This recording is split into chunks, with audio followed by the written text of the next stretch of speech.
Hello again, YouTubers. I guess my video got cut short last time, just a little bit, but we won't let that make our experience unhappy. So, as promised, I will now unplug this from my isolation transformer. And as many YouTubers have said, doing things one-handed is a little bit more challenging than one would think. So we'll set the camera down on the handy tripod.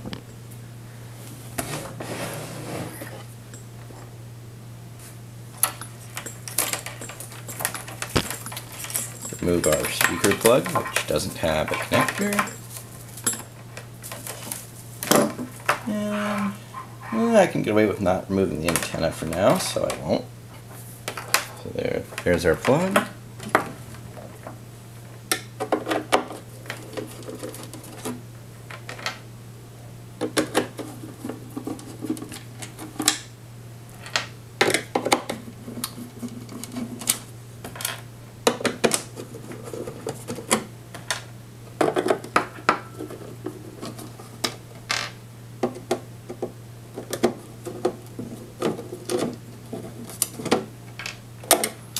And with any luck, we'll be able to remove this without breaking anything.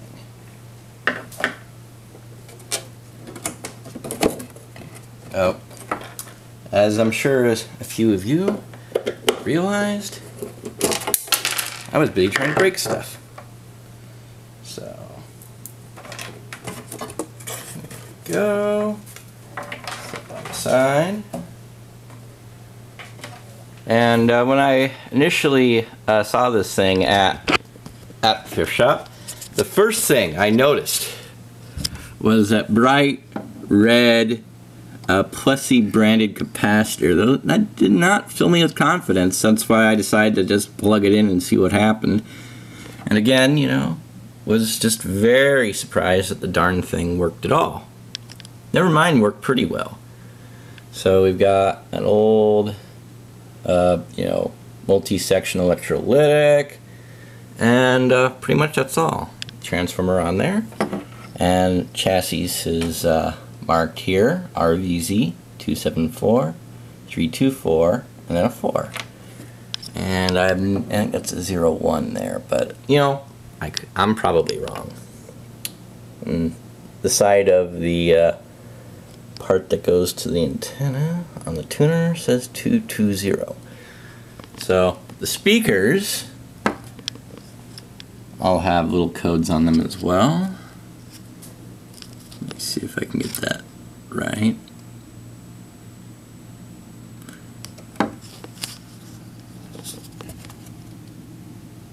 That'll have to do. And so there are a couple things that we need to pull off before we remove the chassis. Take this off of what I'm guessing is the audio output transformer. And we'll also take this, which is that little flickering light that's up front, off. And then we should be able to remove the chassis.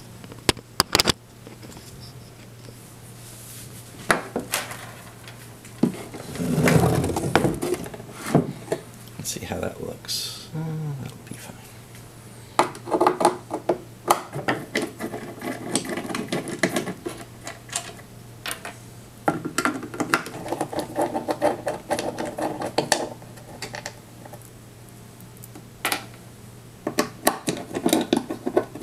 I'm going to hold the chassis in place with my fingers, even though I don't expect it to move.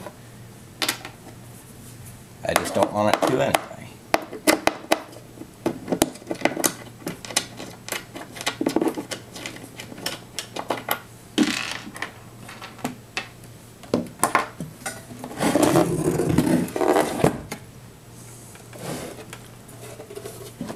Find some beefy points to grip.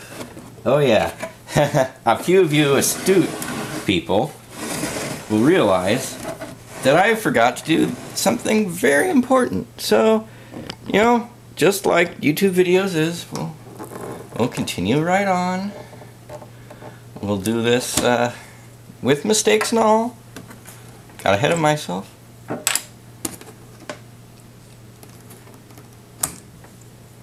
this is where, if I was editing the video and not just putting it up, I'd put, hey, forgot to take the knobs off, you twit, on my video.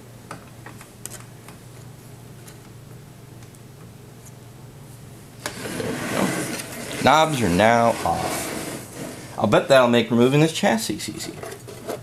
So, there we go.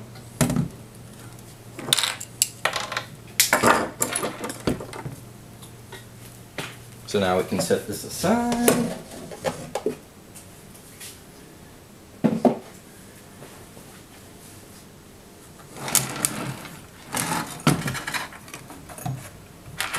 I can scratch up my table some more.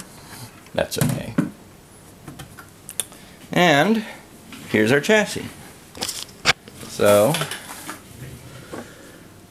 our multi-section cap there.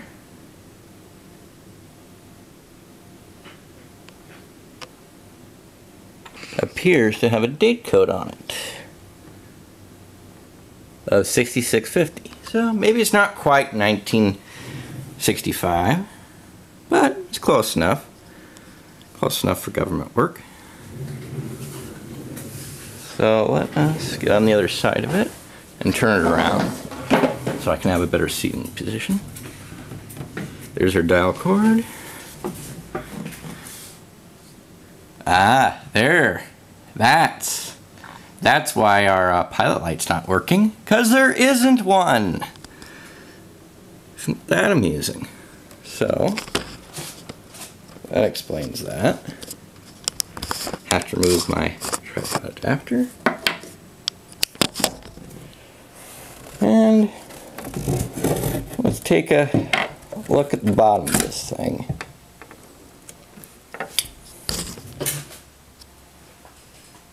I hope this is showing up on the camera well. There are a lot of ceramic disc capacitors in here. There's a few other kinds too. There's a lot of coils.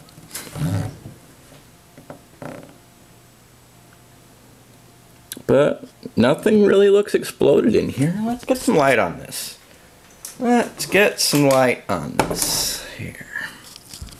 Might be too much light.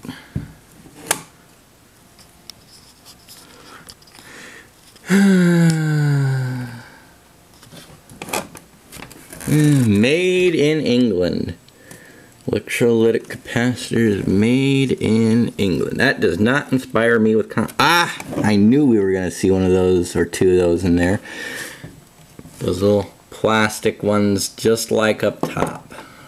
I need something to point with. I really have not thought this out, really. So let us see. What shall I use to point with? That'll do. Alright. So, this is bad, but we'll live with it.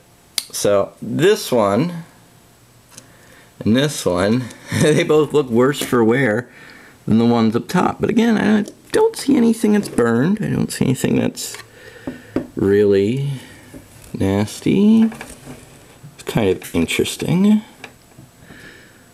I'm going to guess that most of this is factory. I don't see anything that's really... Well, that might not be factory. Well, yeah, it is. Just doesn't look as nice as some of the other solder.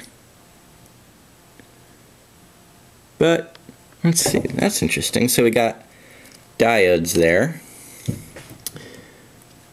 And... let's see what is going on.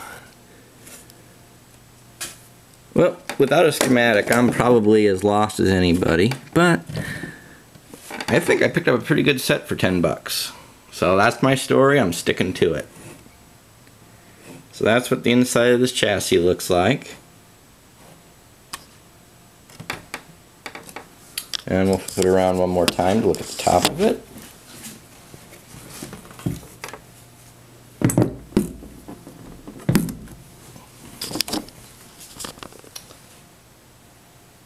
Factory adjustment, FM stereo balance. Well, that could come in handy. But we will leave that until I actually have a schematic for this thing. Here's our Variable tuning capacitor. 3 stages, I'm guessing. Although, I have no clue what's actually hooked up and what isn't. Fascinating thing. So, you know, feel free, comment. Let me know what's going on. If you have a schematic for it, that would be great. I'm planning on, you know, sometime in the next year going to the public library and finding one. But I think that's it. So the capacitor there is Aerovox, if that means anything to anybody. Well, there she is. There's the chassis. You have a good one, and I will end it here.